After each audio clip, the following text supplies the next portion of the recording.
नमस्ते। मैं मनीष सिन्हा, स्वदेशी आत्मनिर्भर भारत की ओर से आप सभी का अभिनंदन और स्वागत है। स्वदेशी आत्मनिर्भर भारत के 91वें पुरुष में आज जिनका मार्गदर्शन मिलेगा बहुत ही महत्वपूर्ण है। इस कार्यक्रम में हमारे साथ जिन महानुभाव का मार्गदर्शन मिलने वाला है, मैं आपको आमंत्रित करता हूँ एक बार। जी, आज हम नमस्कार, सभी को जिन प्रणाम। को मार्गदर्शन मिलेगा, आप हैं डॉक्टर फणिकांत मिश्र जी, और स्वदेशी आत्मनिर्भर भारत की ओर से पूरे टीम की ओर से आपका स्वागत और अभिनंदन है। मैं थोड़ा परिचय करा धन्यवाद। देता हूँ। स्वागत। आप डायरेक्टर हेरिटेज मौलाना अब्दुल कलाम आजाद तकनीकी विश्वविद्यालय, बंगाल सरकार। पूर्व में आप कई प्रकार के काम किए हैं। पूर्व में रीजनल डायरेक्टर भारतीय पुरातत्व सर्वेक्षण पूर्वी क्षेत्र, ज्योतिषविद का काफी अच्छा अनुभव है आपके पास। बौद्ध स्तूप, रीवा की खोज, खजुराहो में सबसे बड़े भारत सरकार ने संरक्षित स्मारक घोषित किया है। आपने जो सर्च किया, उससे पहले किसी ने सर्च नहीं कर पाया था। इन स्थानों पर लॉर्ड किंगडम भी नहीं पहुंचाए थे। भगवान बुद्ध का मूल भिक्षा पान स्थल घोषित कराने में सहयोग आपका रहा है। नालंदा में खुदाई, जहां मौर्यकालीन अवशेष प्राप्त हुआ है, वहां भी आपने बहुत बड़ा सहयोग किया है। आपके मार्गदर्शन में सब कुछ हुआ है। सिक्किम में न्यूलिथिक अवशेष की खोज, जिससे सिक्किम का इतिहास 10,000 ईसा पूर्व माना गया। अंडमान निकोबार हम्फ्रीगंज के पुरातात्विक अवशेष की खोज एवं खुदाई। सांची स्तूप में पुरातात्विक खनन। सांची के पास सतधारा बौद्ध स्तूप का संरक्षण आपने किया। बाघ की गुफाओं का संरक्षण। मिथिला क्षेत्र मंदिर में शिखर कार्य के संपन्न कराया। पहली बार जगन्नाथ मंदिर के गर्भगिरी का पुरातात्विक संरक्षण आपके क्षेत्रीय निदेशक समय ही कराया गया। नालंदा के भग्नावशेष का संरक्षण। हरियाणा में कलायत मंदिर का संरक्षण। पंजाब में दक्षिणी सराय अमानत खान के पुरातत्वीय स्मारकों का संरक्षण। हिमाचल में ताबू के स्तूपों का संरक्षण।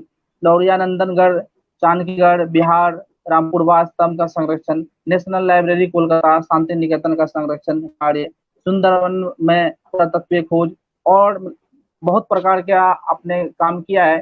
सामाजिक क्षेत्र में, राष्ट्रीय क्षेत्र में बहुत प्रकार की चीजों का आपने किया है। और आपको एक सम्मान भी मिला है, राखल दास मेमोरियल अवार्ड 2017 में मिला है। तो मेरे साथ कुछ लोग जुड़े हुए हैं, मैं उनका भी एक बार परिचय करा देता हूँ। हमारे साथ विकास जैन जी जुड़े हुए हैं। विकास जैन जी, आपका बहुत बहुत स्वागत अभिनंदन है। विकास जैन जी मूल निवासी पानीपत के हैं और सामाजिक क्षेत्रों में बड़े गतिशील रहते हैं। हमारे साथ आलोक जी भी जुड़ गए हैं। आलोक जी, आपका भी बहुत स्वागत और आभार है। आलोक जी का काफी इतिहास में रुचि रहता है और आप आईएएस के छात्र हैं। आपने प्री वगैरह कई बार 2 बार निकाला है, तो आलोक जी का भी बहुत बहुत स्वागत है। और हमारे जुड़ने वाले लेकिन जुड़ नहीं पाए किसी तकनीकी समस्या से, तो मैं चाहूंगा कि अब मैं डॉक्टर फणिकांत मिश्र जी को आमंत्रित करता हूँ आज के कार्यक्रम के लिए। बाकी इस कार्यक्रम में जिस भी माध्यम से जो भी बंधु जुड़े हुए हैं, आप सभी का स्वागत और आभार स्वदेशी आत्मनिर्भर भारत पूरी टीम की ओर से। तो आपका आमंत्रण और स्वागत, आभार। बहुत बहुत धन्यवाद मनीष सिन्हा जी, और सभी जो आगंतुक हैं सभी को मैं बहुत बहुत धन्यवाद, प्रणाम, नमस्कार करता हूं। आज मैं आप लोगों के समक्ष एक पुरातत्वविद के बारे में चर्चा करने वाला हूं। ये पुरातत्वविद सन 1885 और मतलब लेट 18th सेंचुरी और अर्ली 19th सेंचुरी के पुरातत्वविद थे, जिनका नाम हम लोग सभी जानते हैं। हम लोग जब 6ठी 7वीं कक्षा में पढ़ते थे तो एनसीईआरटी की पुस्तक में लिखा रहता था कि हड़प्पा और मोहनजोदड़ो की खोज राकल दास बनर्जी एवं दयाराम साहनी ने किया था। मैंने भी पढ़ा था आज से 40 वर्ष पूर्व, जब मैं 8वीं 9वीं कक्षा में था तब से। तो ये इतिहास मैं आपको बताने जा रहा हूं उस पुरातत्वविद की, जिसके बारे में बहुत लोग ये जानते हैं कि उन्होंने मोहनजोदड़ो की खोज की, लेकिन उनकी खोज के साथ साथ और क्या कथा है, उनके खोज के साथ साथ किस तरह की व्यथा है और उनको कितनी सारी समस्याओं के बाद खोज का परिणाम निकालना पड़ा। आप लोग जैसे जानते हैं कि पुरातत्व शास्त्र जो है ये बड़ा गूढ़ शास्त्र है। ये शास्त्र हम लोग 38-39 वर्ष कार्य कर चुके हैं, फिर भी अभी फील करते हैं कि हम अभी विद्यार्थी ही हैं। अभी हमें बहुत ज्ञान प्राप्त करना है। हमारे पास अभी भी बहुत सारी देश में सॉल्यूशंस हैं प्राचीन, जिसको हम लोग अभी काम कर रहे हैं। सरस्वती की खोज, सरस्वती के अलावा इंडस स्क्रिप्ट की खोज, हम लोग इंडस स्क्रिप्ट को अभी तक खोज कर लिए हैं लेकिन पढ़ नहीं पाए हैं। सरस्वती नदी कहाँ विलुप्त हो गई है, अभी तक हम लोग खोज कर रहे हैं। महाभारत रामायण पर ऑलरेडी पुरातत्ववेत्ता लोग कार्य कर रहे हैं। जैसा कि आप लोग अभी जानते हैं कि हम लोगों ने बहुत बड़ी सफलता अयोध्या में पाई, और अयोध्या में हम लोगों के ही खोज, पुरातत्वविदों के खोज को ही आधारभूत बनाकर कोर्ट ने भी उसको वह स्थान दिया, वह साक्ष्य माना, जिसके कारण उनका निर्णय लेने में सफलता मिली और हमारे राम मंदिर बनने की प्रक्रिया वहां पर शुरू हुई। मैं लौट के आता हूं राकल दास बनर्जी पर। ये राकल दास बनर्जी पर मेरी एक पुस्तक प्रकाशित हुई है 400 पेज में। ये मैंने उनकी सारी जीवनी लिखी है, उनके बारे में लिखा है, मैंने उनके सारे कामों के बारे में लिखा है, और मैंने देखा कि पुरातत्व को इंट्रोड्यूस करने वाले ब्रिटिश पीरियड के एक ये महान पुरातत्ववेत्ता थे जिन्होंने बहुत ही कार्य इस क्षेत्र में किया है। इनका जन्म अप्रैल 12, 1885 में मुर्शिदाबाद बंगाल में हुआ। ये ब्रिटिश इंडिया काल के बहुत ही प्रभावशाली व्यक्तित्व के विद्यार्थी थे, और इनकी जो पिता थे, इनके पिता जो थे वो मोतीलाल बनर्जी बहुत एमिनेंट मुर्शिदाबाद के लॉयर थे, जो कि बरहामपुर में प्रैक्टिस किया करते थे। इनके प्रपितामह पितामह सब विक्रमपुर से बिलोंग करते थे, जो कि मुर्शिदाबाद का ही था। इनके पूर्वज लोग ढाका में रहा करते थे, और ढाका से ये लोग बंगाल मुर्शिदाबाद एरिया में आए थे। इनकी फैमिली जो थी वो गंगा के किनारे आकर मुर्शिदाबाद में बसी थी, और वहीं पर इन्होंने इनके पिता ने एक अपना मकान बनाया था। राकल दास बनर्जी की पढ़ाई 1900 ईस्वी में बरहामपुर के छोटे से स्कूल कृष्णनाथ कॉलेज स्कूल था, वहीं से हुआ, और 1891 में इनका नरेंद्रनाथ मुखोपाध्याय की बेटी कंचनमाला के साथ विवाह संपन्न हुआ। तत्पश्चात ये कलकत्ता आ गए, और इन्होंने एफए एग्जामिनेशन 1903 में इतिहास में प्रेसिडेंसी कॉलेज कलकत्ता से पास किया। कलकत्ता से इनकी पढ़ाई होने के बाद 1908 में ये इतने मेधावी छात्र थे कि डॉक्टर जीन फिलिप का नाम आप लोग शायद जानते होंगे। इनका वोगल करके ये मशहूर पुरातत्ववेत्ता इतिहासकार थे। इन्होंने इनकी नियुक्ति के हेतु रिकमेंड किया कि इनको लखनऊ में जो प्रोविंशियल म्यूजियम है उसमें इनको बहाली दी जाए। तो तुरंत ये जब बीए पास किए, तो बीए पास करने के बहुत जल्दी इनको लखनऊ के संग्रहालय में नौकरी मिली, और 1911 में इनके कार्य से ब्रिटिश लोग इतने प्रभावित हुए कि उन्होंने इनको वहां पर उसी म्यूजियम से प्रोन्नति कर बंगाल फिर से बुला लिया, और इंडियन म्यूजियम कलकत्ता में वो आर्कियोलॉजिकल सेक्शन में असिस्टेंट सुपरिंटेंडेंट होके बहाल हुए। राकल दास बनर्जी के लिए ये पोस्ट ब्रिटिश लोगों ने इनके कार्य को देखते हुए सृजित किया था। ये पोस्ट था नहीं। और इनके कार्य में सबसे महत्वपूर्ण कार्य ये था, क्योंकि इनको म्यूजियम में रखा गया, तो म्यूजियम में जो पुरा संपदाएं, म्यूजियम में जो एंटिक्विटी होती हैं, वो एंटिक्विटी को कैसे संरक्षित करना चाहिए, कैसे उसको रिकॉर्डिंग करना चाहिए, किस तरह से उसका पूरा कैटलॉगिंग बनाना चाहिए, किस तरह से उसमें क्या क्या उसकी जानकारी हो कि अगर कोई मूर्ति, कोई एंटिक्विटी खो जाए तो हम लोग अतिशीघ्र उस मूर्ति की डिटेल हमें मिल जाए। ये ब्रिटिश काल में सबसे पहला पुरातत्वविद था, ये छोटा सा लड़का, जो कि उस वक्त 20-22 साल के रहे थे, जिन्होंने ये इंट्रोडक्शन किया।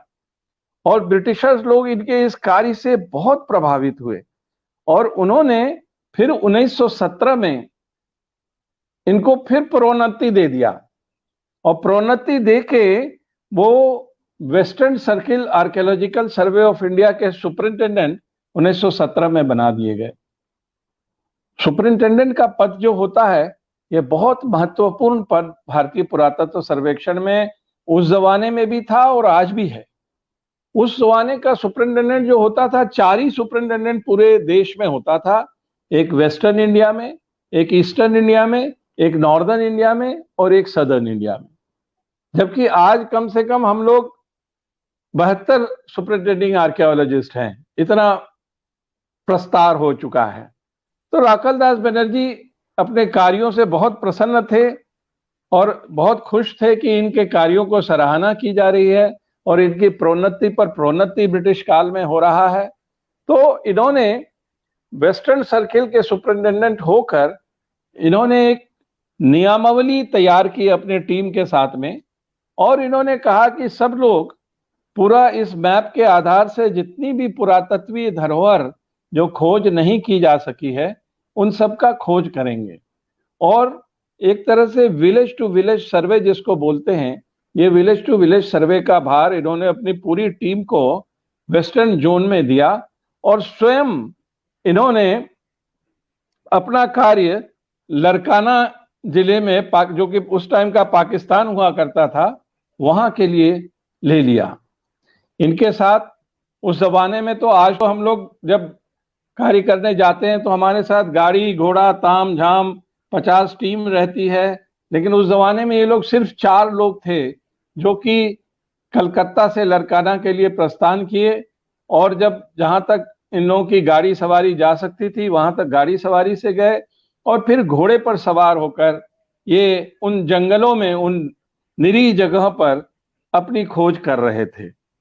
अचानक खोज करते करते राकल दास बनर्जी को एक स्थान पर ऐसा लगा जैसे कि कुछ प्री हिस्टोरिक पीरियड के, प्रागैतिहासिक काल के कुछ ब्लेड, पाषाण ब्लेड दिख रहे हैं। तो ये अपने घोड़े से उतरे और उतर के इन्होंने उस ब्लेड्स को देखा। उस ब्लेड्स को जब देखा इन्होंने, तो इनको ये अनुभव हुआ कि ये ब्लेड्स जो हैं ये बहुत ही प्राचीन हैं, और इन ब्लेड्स का उपयोग प्राचीन मानव, प्री हिस्टोरिक मैन करता होगा। और उसको उठाकर ये बहुत खुश हुए और इनको ऐसा लगा कि जैसे बहुत बड़ी उपलब्धि प्राप्त हो गई है। ये जहां इनको ब्लेड हुआ था उसके बहुत नजदीक ही हमारी ये हड़प्पा सिविलाइजेशन फैली हुई थी, जिसका अनुभव उस समय तो उनको नहीं था। फिर दूसरे दिन जब इन्होंने वहां पर अपना भ्रमण किया, तो भ्रमण करने के बाद इनको ये ज्ञात हुआ कि यहाँ पर एक बहुत प्राचीन टीला है, और उस प्राचीन टीला के समक्ष जब ये पहुंचे तो इनको वहां पर बहुत सारे ठीकरे मिले। ये ठीकरे उस जमाने के लिए बिल्कुल नया ठीकरा था, पुरातत्ववेताओं को ये पता नहीं था। आज तो हम अपनी आंख से अगर देख लेते हैं तो हम समझ जाते हैं कि ये ठीकरा मौर्य काल का है, ये ठीकरा हड़प्पा काल का है, या ठीकरा आयरन एज का है या कॉपर एज का है। लेकिन उस जमाने में इतना तरक्की नहीं था पुरातत्व में। तो इन्होंने जब वो ठीकरे देखे तो इनको ऐसा लगा कि ये ठीकरे पुरातत्व इतिहास में नए ठीकरे हैं, इसका कुछ मायने हैं जो कि अभी तक इतिहास में इन्होंने अपनी उस छोटी सी उम्र में अधिक ज्ञान लेने के बावजूद भी नहीं देखा था। धीरे धीरे वो फिर वहां पर अपना पूरा दल के साथ में जो 3-4 लोग थे, इन लोगों ने उस पूरे जगह को खूब अच्छे से निरीक्षण किया और उस निरीक्षण में इन्होंने पाया कि यह जो स्थान है यह सिंधु घाटी की सभ्यता की एक अवशेष है और इसका नाम वहां के लोग मोहनजोदड़ो बोलते थे। मोहनजोदड़ो का अर्थ ये होता था कि वह टीला जो कि बिल्कुल ही खत्म हो चुका है, समाप्त हो चुका है, जिसका कोई मूल्य नहीं है। फिर जब इन्होंने वहां पर अपनी पूरी डिस्कवरी शुरू की और देखा, वहां लरकाना जिले के सिंध प्रोविंस में पूरा इन्होंने घूमे, तो राकलदास बनर्जी को ये पता लगा कि ये पूरा इलाका सिंधु घाटी की सभ्यता का एक बहुत बड़ा अवशेष है, बहुत बड़ा नमूना है, जिस पर इन्होंने फिर वहां बैठ के 15 दिन करीब वहां रह के इन्होंने पूरे इतिहास को जितना भी इनको समझ में आया इन्होंने रिकॉर्ड किया, अपनी रिपोर्ट बनाई और बहुत ज्यादा खुश हुए। इन्होंने सब जगह ये सूचनाएं भेजनी शुरू की। उस टाइम में इतनी तो व्यवस्थाएं नहीं थी, फिर भी जिस जिस माध्यम से इनको सूचना मिला कि मैंने मोहनजोदड़ो खोज लिया है, मोहनजोदड़ो जिसको कि माउंट ऑफ द डेड कहा जाता था, वहां पर ऐसा लोग कहते थे कि यहाँ लोग को लास्ट में मरने के बाद दाह संस्कार किया जाता है। और उस जगह पर उन्होंने जो नदी बह रही थी रिवर इंडस, वहीं रहकर इन्होंने अपना पूरा रिपोर्ट तैयार किया। भारतीय इतिहास में जिसने भी मेसोपोटामिया, इजिप्ट, ग्रीस, चीन का इतिहास पढ़ा है, उस जमाने तक जितनी ज्ञात थी उसमें ये सबसे नई खोज थी। स्कॉलरली वर्ल्ड में ये एक नया चीज आ गया था और बहुत सारे पुरातत्ववेत्ता विद्वान लोग अचंभे में थे कि ये राकलदास बनर्जी ने इतनी बड़ी संस्कृति कहां खोज दी है। राकलदास बहुत प्रसन्न होकर दिसंबर 1922 में फिर वहां पर से वापस लौटे, कलकत्ता आए। कलकत्ता आने के बाद राकलदास बनर्जी 1923 में अपनी डिस्कवरी जो इनकी थी, जो old civilization of more than 5000 years called Indus civilization, एक हीटेड डिस्कशन तब तक हो चुका था, लोगों के नजरों में आ चुका था कि एक किसी पुरातत्ववेत्ता ने एक 5000 वर्ष पुरानी संस्कृति खोजी है, जो कि दूसरे देशों में भी प्रसार होना शुरू हो गया था। आर.डी. बनर्जी अपना रिपोर्ट लेकर दिल्ली में अपने महानिदेशक डायरेक्टर जनरल अमूमन आर्कियोलॉजिकल सर्वे ऑफ इंडिया में, आज तक यही ट्रेंड रहा है कि हम लोग जो कुछ भी खोजते हैं, जो भी हमारी डिस्कवरी होती है, वो हम जब तक डायरेक्टर जनरल जो हमारे मुखिया होते हैं उनको ना बता दें, उनसे स्वीकृति ना ले लें, तब तक हम उसको उजागर नहीं करना चाहते हैं अपने रिपोर्ट को। तो ये अपने सारे रिपोर्ट रिकॉर्ड के साथ वहां से प्राप्त मोनास्ट्री और कुषाण काल के कुछ अवशेषों के डिस्क्रिप्शन के साथ ये सर जॉन मार्शल, जो कि उस वक्त महानिदेशक होते थे भारतीय पुरातत्व सर्वेक्षण के, जो कि राकलदास बनर्जी को बहुत मानते थे, उनके ही द्वारा राकलदास बनर्जी को 3-3 प्रमोशन दिया गया। तो बड़े खुश होकर वो अपनी एक्सकेवेशन की रिपोर्ट सबमिट करने के लिए दिल्ली पहुंचे।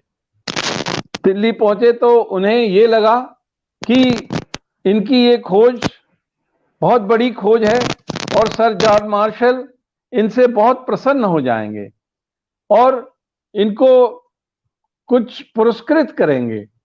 लेकिन सर जॉन मार्शल ने इनकी रिपोर्ट रख ली और इनकी रिपोर्ट रखने के बाद इनको बोला कि अब राकलदास बनर्जी, आप बिना हमारे परमिशन के अपना हेडक्वार्टर नहीं छोड़ेंगे, आप अपना हेडक्वार्टर वहीं रखेंगे और आपको कहीं भी जाना होगा तो हम लोगों से परमिशन लेके तभी निकलेंगे। राखल दास बहुत दुखी होकर वापस लौटे, कलकत्ता आ चुके थे। कलकत्ता आने के बाद वो बड़े परेशान हो रहे थे कि मैंने इतनी बड़ी खोज की, जैसे कि कोई व्यक्ति कोई नई चीज खोज लेता है और उसको कोई पीठ थपथपाने वाला भी नहीं है तो आदमी बहुत दुखी हो जाता है। और विद्वानों की मंडली में तो और दुख छा जाता है, क्योंकि बड़े मेहनत से और बड़े एकाग्रचित होकर उन्होंने ये खोज की थी। राखल दास बनर्जी के इस खोज से सारे इनकी जो दल थी उनकी भी एक तरह से मनोबल गिर चुका था।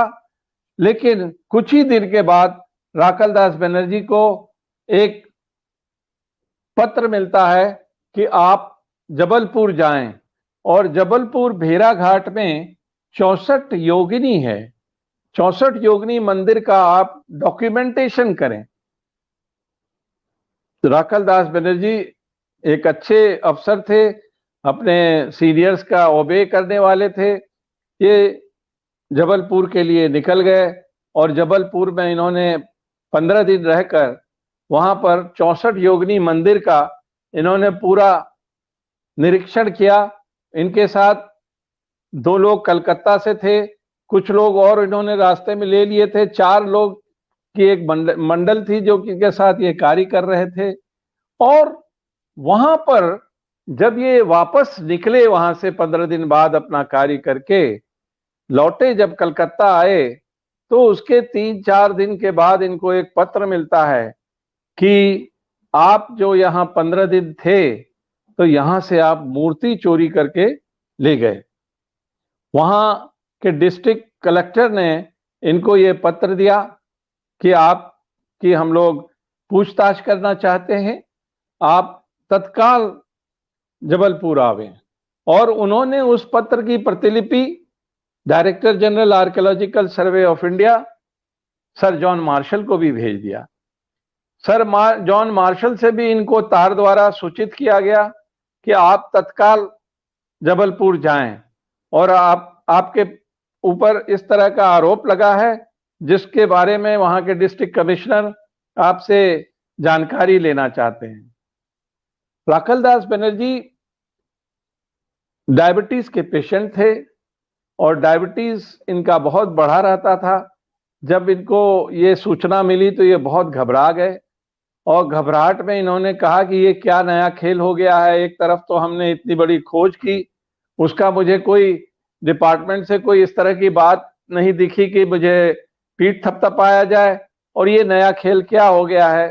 फिर ये बड़ी मुश्किल से, ये सब चीजें मैं बता रहा हूं जो मैंने आर्काइव से और जबलपुर कोर्ट से रिकॉर्ड्स निकाल के अपनी पुस्तक में छापी है।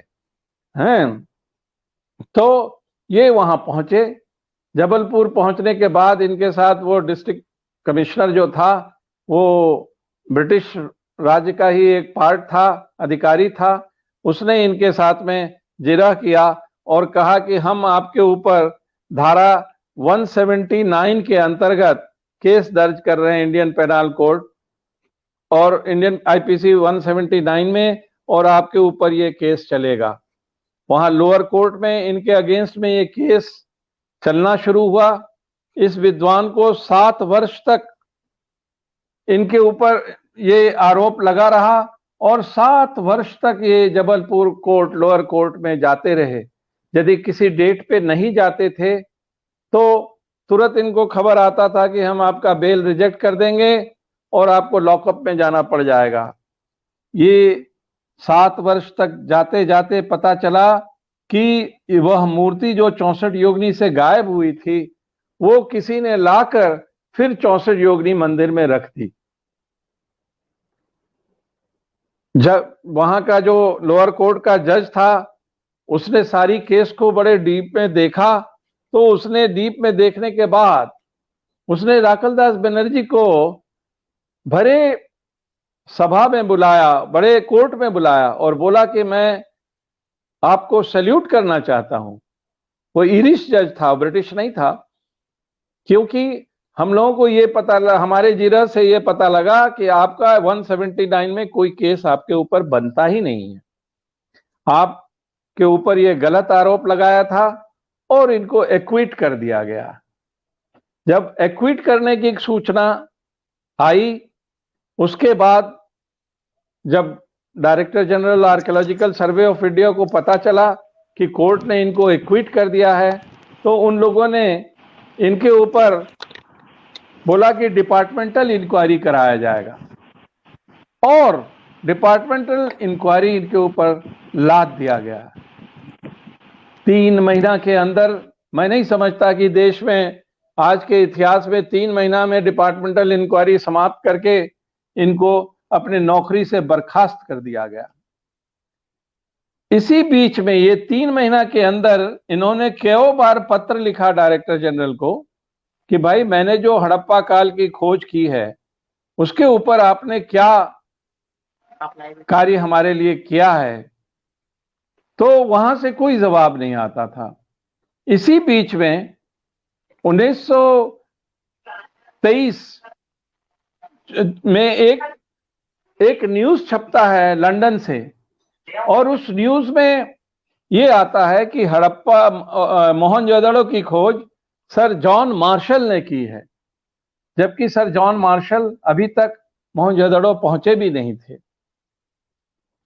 मैं आप लोगों को वो चीज बताना चाह रहा हूं एक पुरातत्ववेत्ता होने के नाते कि आप लोग ये समझें कि कितने जटिल समस्याओं से जूझता हुआ एक इंसान अपने कार्य में लगा हुआ खोज कर रहा था। तो सुनीति कुमार चटर्जी का नाम आप लोगों ने सुना होगा, ये बहुत बड़े इतिहासकार थे। सुनीति कुमार चटर्जी को जब पता चला कि इस तरह का न्यूज छपा है, तो उन्होंने न्यूज की कॉपी राखलदास बनर्जी को भेजा।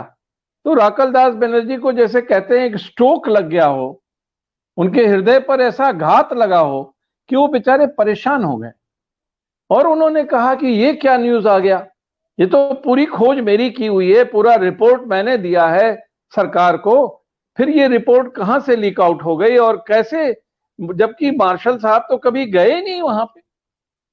खैर, हमारे देश की जो स्थिति थी उस टाइम, पंडित जवाहरलाल नेहरू देश के प्रधानमंत्री थे और पंडित जवाहरलाल नेहरू ने भी अपनी पुस्तक डिस्कवरी ऑफ इंडिया, जो उनकी सबसे महत्वपूर्ण पुस्तक है, उस पुस्तक में उन्होंने लिखा, जिसके पेज 66 पैरा 2 में उन्होंने लिखा कि जो मोहनजोदड़ो की खोज हुई थी वो मार्शल के द्वारा हुई थी।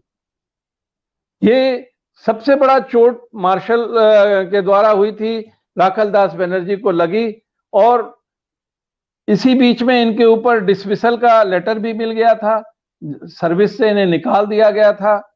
जब इसी पीड़ा में थे वो, फिर भी वो अपना कार्य पुरातत्व का बंद नहीं किए हुए थे, वो कुछ ना कुछ लिखते जा रहे थे। उन्होंने हिस्ट्री ऑफ, वो मैं आपको आगे बताऊंगा कि वो बड़ा इंटरेस्टिंग जो इन्होंने काम किया उस कष्ट के बेला में भी बहुत ही इंटरेस्टिंग था। मैं इस चीज को पहले वो करूं, जब इनको पता लग गया कि इनको नौकरी से निकाल दिया गया है, तो वाराणसी में पंडित मदन मोहन मालवीय जी को पता चला, इस सारी बातों की जानकारी हुई। तो मदन मोहन मालवीय जी ने इनको आमंत्रित किया कि आप बीएचयू में आइए और हिस्ट्री डिपार्टमेंट का हेड का पद भार लीजिए और हमारे विभाग के हिस्ट्री डिपार्टमेंट को आप देखिए। राखलदास बनर्जी ने यह असाइनमेंट एक्सेप्ट कर लिया और एक्सेप्ट करने के बाद ये बीएचयू चले गए। बीएचयू में इनका कार्य इतना प्रभावशाली था कि 3 वर्ष तक वहां इन्होंने बीएचयू में सारे सब्जेक्ट्स का सिलेबस तैयार कर दिया, कैसे विद्यार्थियों को कैसे क्या, जिस तरह से एक तरह से देखा जाए तो नालंदा विश्वविद्यालय की रूपरेखा बनाने की वहां उन्होंने कोशिश पूरी की कि नालंदा विश्वविद्यालय में जैसे विद्यार्थियों का सिलेक्शन होता था तो किस तरह से उनका इंटरव्यू लिया जाता था, क्योंकि उनके जमाने के विद्यार्थी आज भी हम लोग याद करते हैं कि बीएचयू से वो निकले हैं, बीएचयू से वो निकले हैं। ये सारी पाठ्यक्रम को तैयार करने वाले राखलदास बनर्जी थे। लेकिन हम लोगों का दुर्भाग्य था कि ये व्यक्ति हम लोगों के बीच से 45 वर्ष की उम्र में मई 23, 1930 में इनका देहांत हो गया, वहीं बनारस में ही। और राखलदास बनर्जी के एक समय का अंत हो गया। मैं आपको बताऊं कि मैं जब रीजनल डायरेक्टर बंगाल आया तो बंगाल में, मैं तो बंगाल का रहने वाला नहीं था, मैं तो उत्तर प्रदेश इलाहाबाद से वासी हूँ, वहाँ रहा हूँ, नॉर्थ बिहार से कनेक्टेड हूँ मैं। तो मैंने कहा कि इस इलाहाबाद, ये कलकत्ता में कहीं भी राखलदास बनर्जी का न मैं कोई मूर्ति देख रहा हूँ, न कोई ऐसा उनका तस्वीर देख रहा हूँ, और ना ही कोई ऐसा चर्चा है यहाँ पर। तो मुझे बड़ा आश्चर्य हुआ।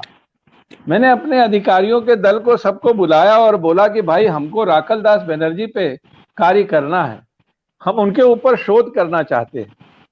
आप लोग हमको बताओ कि उनका घर कहाँ है, वो कहाँ कलकत्ता में रहते थे, कलकत्ता में उनकी जगह कौन सी थी।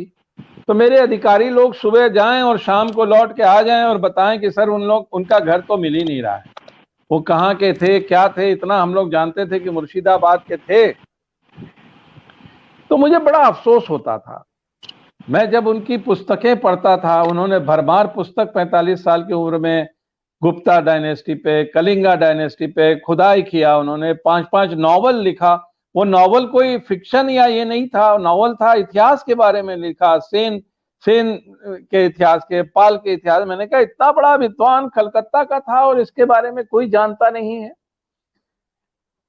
एक बार बंगाल सरकार ने मुझे बुलाया और बंगाल सरकार मेरे से एक रिपोर्ट चाहती थी कि कलकत्ता में एक संस्कृत कॉलेज है, उसको वो लोग बंद करना चाह रहे थे। तो उनका ये था कि मैं भारत सरकार से हूं, तो भारत सरकार के ये अधिकारी का मंतव्य लें। तो मैं जब वहां गया तो मुझे बड़ा गुस्सा आया। गुस्सा इस बात का आया कि संस्कृत कॉलेज तो हम लोग खोल नहीं सकते हैं, और जो संस्कृत कॉलेज जॉन प्रिंसप ने, हरप्रसाद शास्त्री ने, ऐसे ऐसे विद्वानों ने खोला है, उसको आपको बंद करने का क्या अधिकार था। तो वहां तमाम अधिकारी उच्च बैठे थे और मैं अपने भीषण प्रहार से वहां पहुंचा। डीपीआई साहब को मैंने खूब खदेड़ा। मैंने कहा आप क्यों बंद करना चाहते हैं, क्या कारण है जो उसको बंद करना चाहते हैं। तो साहब विद्यार्थी आजकल पढ़ना नहीं चाहते हैं।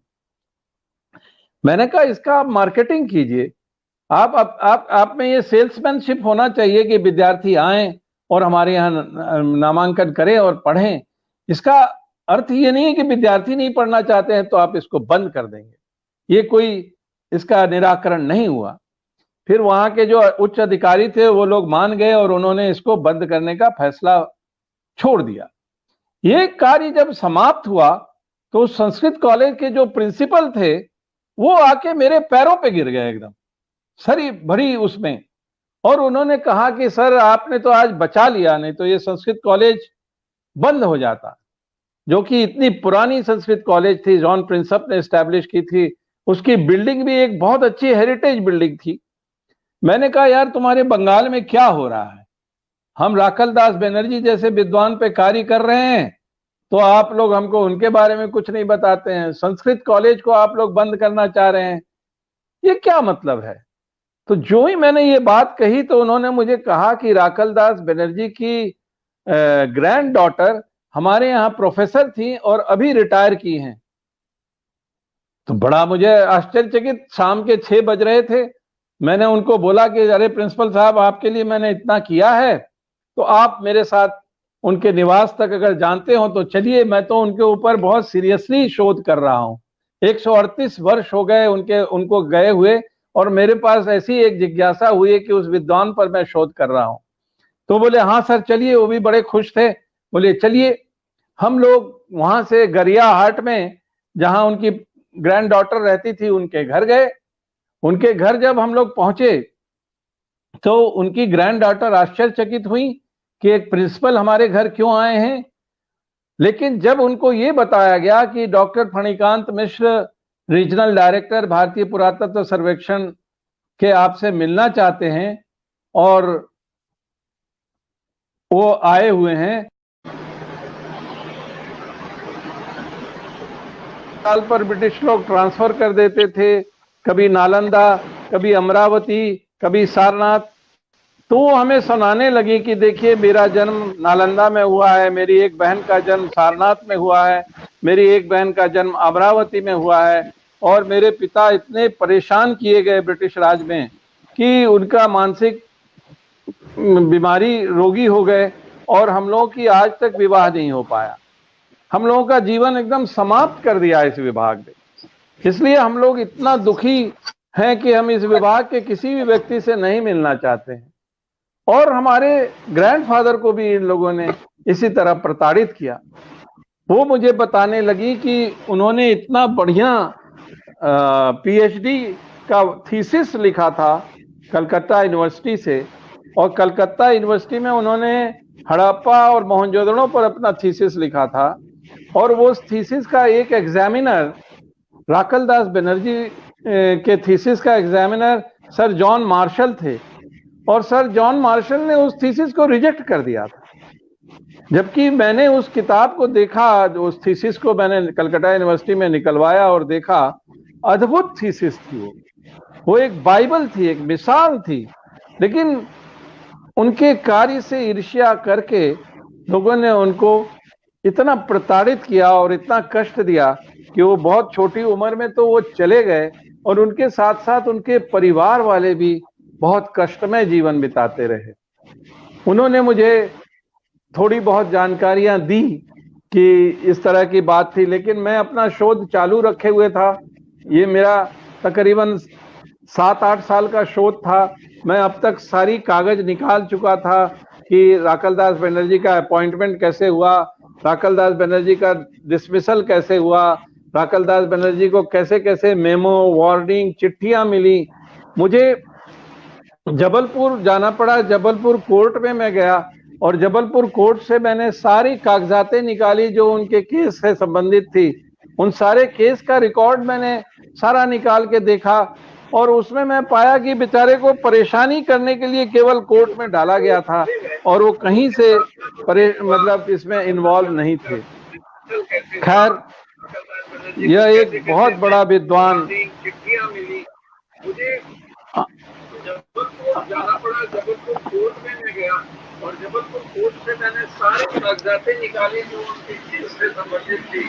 उन सारे केस का रिकॉर्ड मैंने सारा निकाल के देखा, और उसमें मैं पाया कि बेचारे को परेशानी करने के लिए केवल कोर्ट में डाला गया था।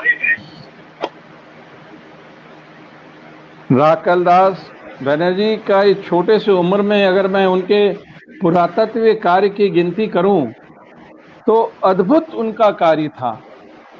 उनकी पुस्तक द पालास ऑफ बंगाल एक मॉन्यूमेंटल पुस्तक थी, जो कि पाल डायनेस्टी, पाल साम्राज्य का पूरा वर्णन करता था कि पाल कहां से आए थे, पाल ने यहाँ पर इतिहास को कैसे स्थापित किया था, इस पूर्वी क्षेत्र में पालों का कितना कार्य था, पालों ने कैसे मूर्ति कला स्थापित की थी। मूर्तियों के बारे में उन्होंने पूरा वर्णन अपने इस 400 पेज के किताब में किया हुआ है। उसके बाद उनकी एक किताब थी द गुप्ता एम्पायर।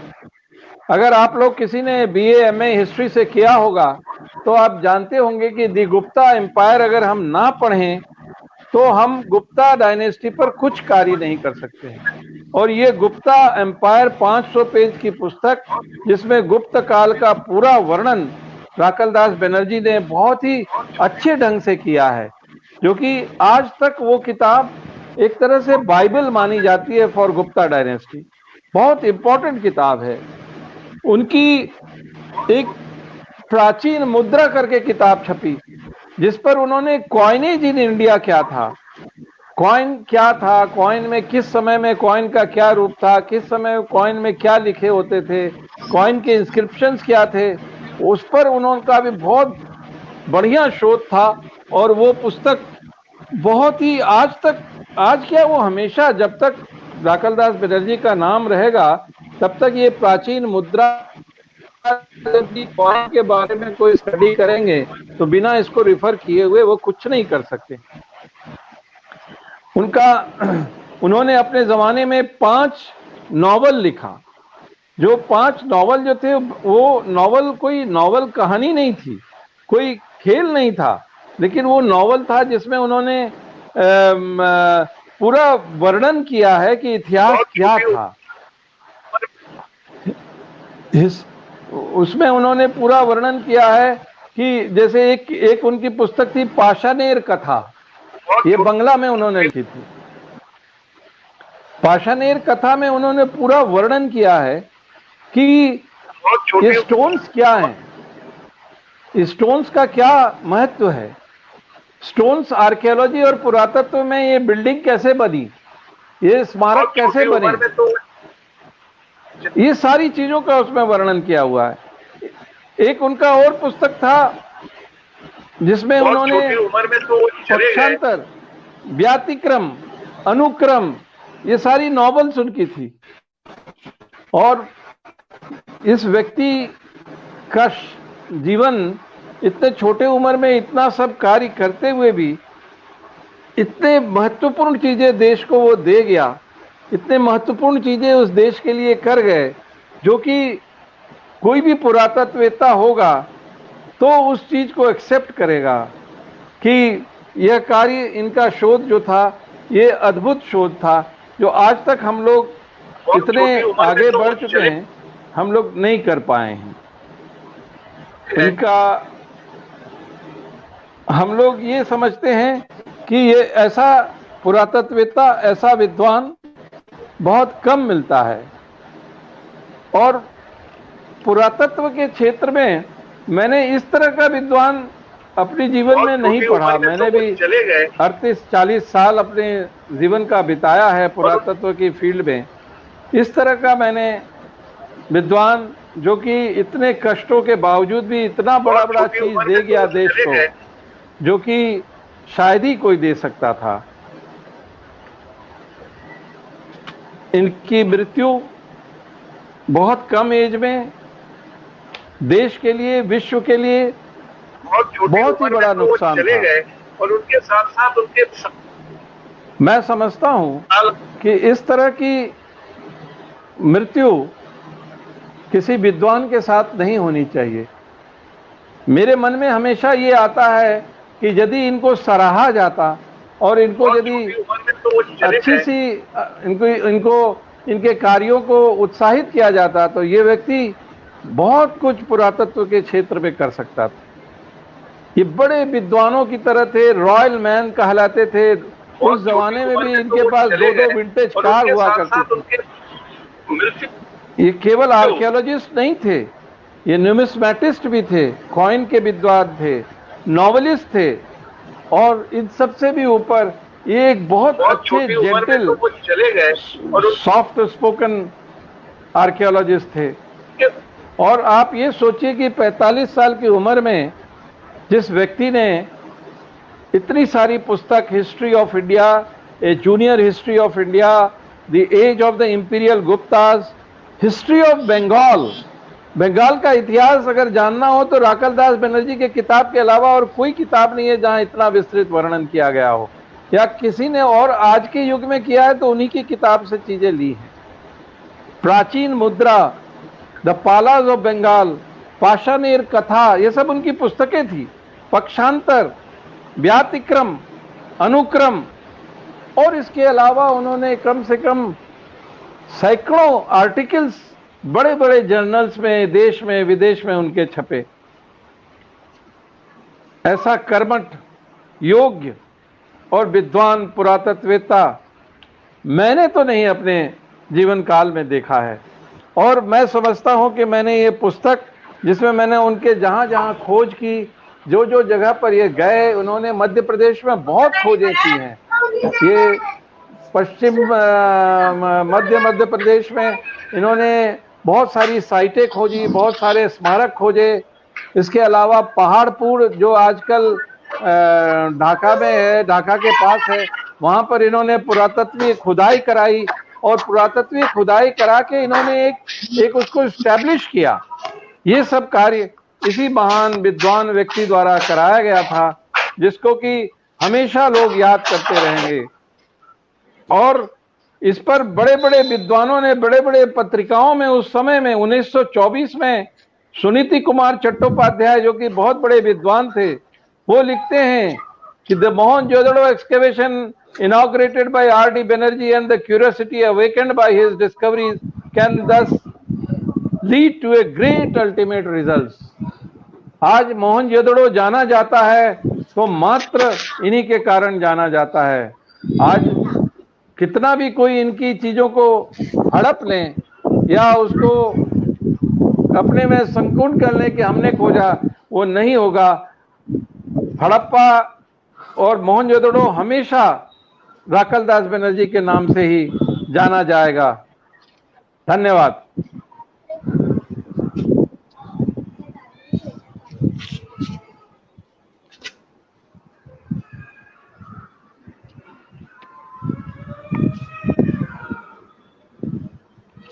हेलो, एक जी। मिनट मणिकांत जी, एक मिनट रुकिएगा, लाइन पे रहिएगा। जी हाँ, जी हाँ, जी हाँ। एक मिनट नेटवर्क की बड़ी समस्या हो रही है आज। हाँ, वही मैं देख रहा था, बीच बीच में चली जा रही थी। एक मिनट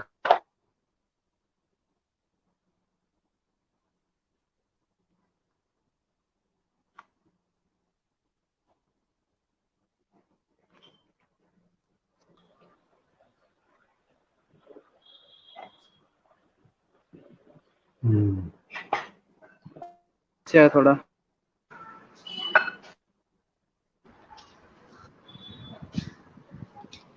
सभी लोग आ गए ना? हेलो जी, हेलो हाँ मनीष जी बोलिए।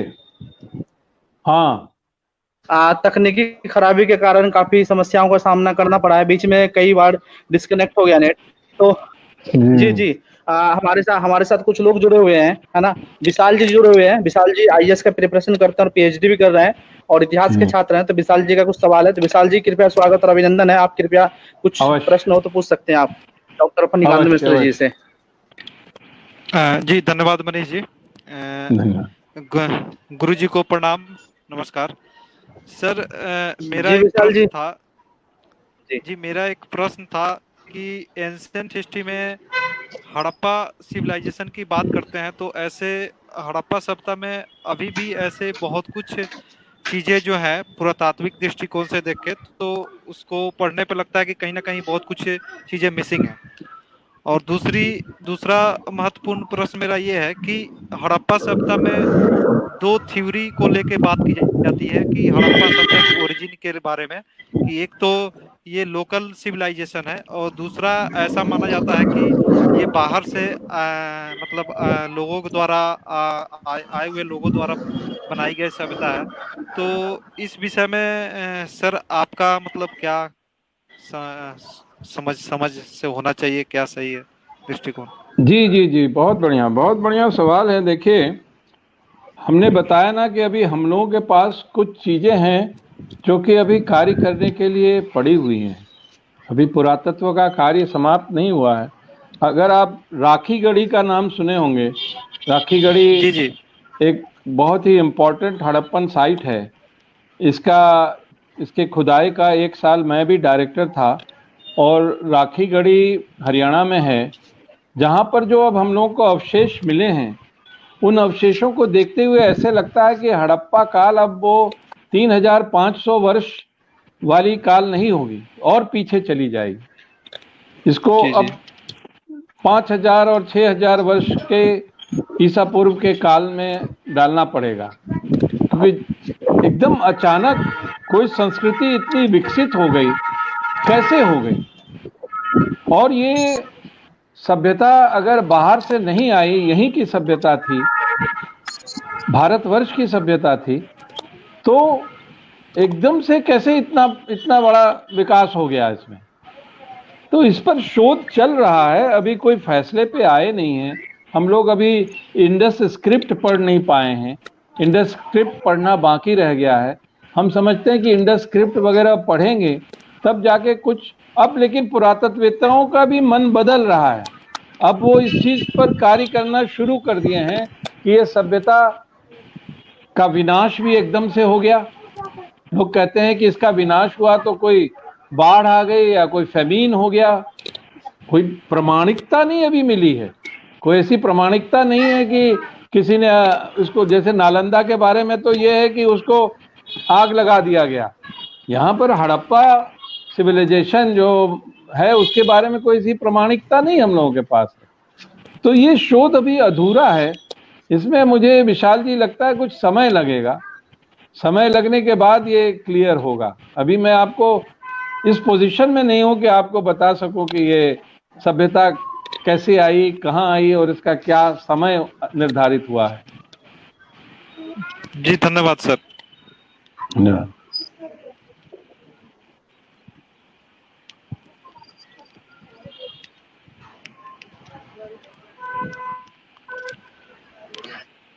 तो हमारे साथ संदीप जी, बहुत बहुत धन्यवाद विशाल जी, आपने आपके मन में कुछ जिज्ञासाएं थी और भी जो कुछ है तो बात करेंगे डॉक्टर फणिकांत मिश्र जी से। हमारे साथ संदीप जी जुड़े हुए हैं। संदीप जी आईआईटी दिल्ली में एज ए जूनियर साइंटिस्ट हैं। तो संदीप जी आपका बहुत बहुत स्वागत और आभार। तो संदीप जी अगर आपके मन में कुछ जिज्ञासा हो तो आप जान जैसे। नमस्ते मनीष जी, नमस्ते फणिकांत मिश्रा जी। जी संदीप जी। जी जी, आपने आज बहुत ही अच्छा एक इतिहास का स्वरूप बताया। जैसे कि हम लोग हमेशा इतिहास जो बुक में लिखी जाती है वही पढ़ते हैं, वही समझते हैं।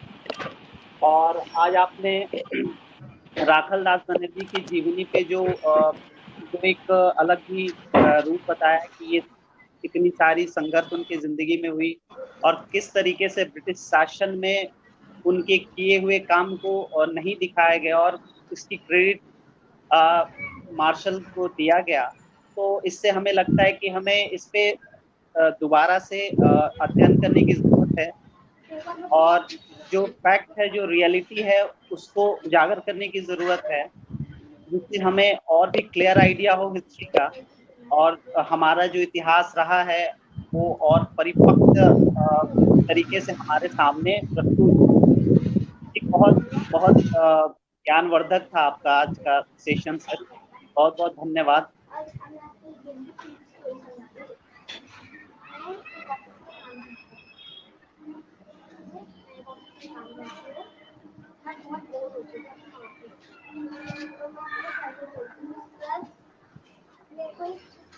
हमें लगता है फणिकांत मिश्र जी किसी कारण से डिस्कनेक्ट हो गए। एक मिनट, मैं एक मिनट है। फणिकांत मिश्र जी आ गए, फिर से आ गए श्रीमान जी।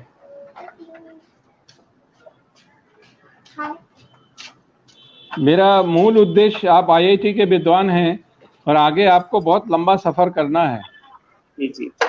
मैं आपको एक चीज यही शिक्षा दूंगा, इस राखल दास बनर्जी के कार्य पर इतना लंबा मैंने 8 साल 7 साल काम किया है, कभी किसी का क्रेडिट मत लीजिए। कोई भी आपके अंदर शोध करने वाले हैं उनको उनके पीठ पर हाथ रखिए, देखिए शोध कितना बढ़िया होगा। ये ब्रिटिश काल की परंपरा आज भी चली आ रही है। मैंने इसको, ये नहीं कि केवल इंडिया में होती है, ये विदेशों में भी होती है। किसी की क्रेडिट कोई ले लेता है। मैं एक्चुअली बहुत ज्यादा एकेडमिक इसमें इसलिए नहीं बोला, बहुत चीजें थी इनके साथ।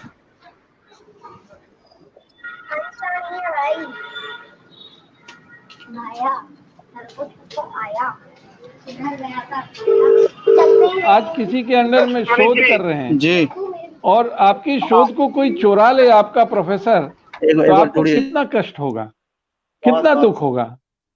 और यही चीज इस व्यक्ति के साथ हुआ, लेकिन इसने इतनी जटिल समस्याओं के होते हुए भी इसने बहुत काम कर दिया देश के लिए, बड़ा उपलब्धि कर दिया इसने। आपको मैं मेरी पुस्तक कभी चाहूंगा कि आप देखें तो आपका आंख चकाचौंध हो जाएगा।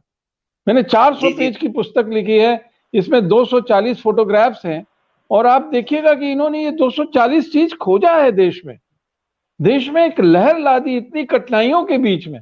अगर इनको अच्छा समय मिलता तो पता नहीं ये क्या कर देते। तो मेरी सबसे यही विनती है कि आप लोग तो, हम लोग तो अब काफी ऊपर चले गए हैं, पता नहीं आप लोग अभी यंग हैं, अपने शोध को, अपनी चीजों को और अपने आपके अंडर में जो कोई काम कर रहा है उनको रियल प्लेस दीजिए। देखिए कितना मजा आता है जीवन का, और वो इनको मिलना चाहिए था। जी मैंने बिल्कुल सर। बहुत सारी बातें तो आपको बताई नहीं, जो अंदर मुझे क्या क्या झेलना पड़ा, कहाँ कहाँ